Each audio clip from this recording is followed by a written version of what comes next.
Hi friends, welcome back to my YouTube channel. It's me Gautami. ఈరోజు ఈ వీడియోలో వచ్చేసి మనం ఫ్లఫీ ఆమ్లెట్ ఎలా చేయాలో చూద్దాం.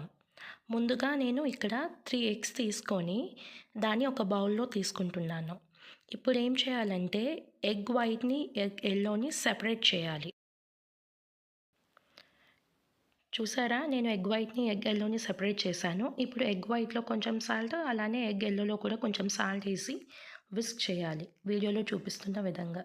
చూడండి, ఎగ్ వైట్ని మనం అలా కంటిన్యూస్గా విస్కర్తో ఒక 10 మినిట్స్ పాటు విస్క్ చేస్తే మనకి ఆ ఎగ్ వైట్ అనేది బాగా ఫ్లఫీగా వస్తుంది అనమాట. అంటే కొంచెం నురగలా వస్తుంది. ఇప్పుడు స్టవ్ పై నాన్ స్టిక్ ప్యాన్ పెట్టుకొని, నాన్ స్టిక్ ప్యాన్ అయితే ఫ్లఫీ ఆమ్లెట్కి బాగుంటుంది. ఆయిల్ కొంచెం చాలా తక్కువే పడుతుంది ఫ్లఫీ ఆమ్లెట్కి. ఆయిల్ కొంచెం వేసిన తర్వాత మొత్తం చుట్టూ బాగా తిప్పాలి ఆయిల్ని. మొత్తానికి ఆయిల్ స్ప్రెడ్ చేసిన తర్వాత ఎగ్ ఎల్లో ఉంటుంది కదండి, అది దానిపైన వేసి ఒక 2 మినిట్స్ సిమ్లో పెట్టి బాయిల్ చేసిన తర్వాత ఎగ్ వైట్ని వేసుకోండి. మొత్తం బాగా స్ప్రెడ్ చేసుకున్న తర్వాత దీనిపైన లిడ్ పెట్టి క్లోజ్ చేసి మీడియం ఫ్లేమ్లో ఒక 5 మినిట్స్ పాటు కుక్ చేయండి.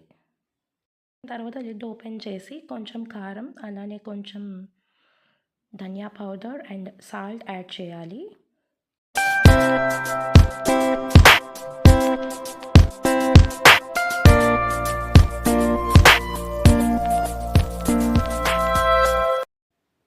చూసారా ఎంత సాఫ్ట్గా ఫ్లఫీ ఆమ్లెట్ వచ్చిందో. దీన్ని తీసుకొని ఇప్పుడు మనం సర్వ్ చేసుకోవడమే. నేను దీనిపైన కొంచెం కొత్తిమీర చల్లుకుంటున్నాను.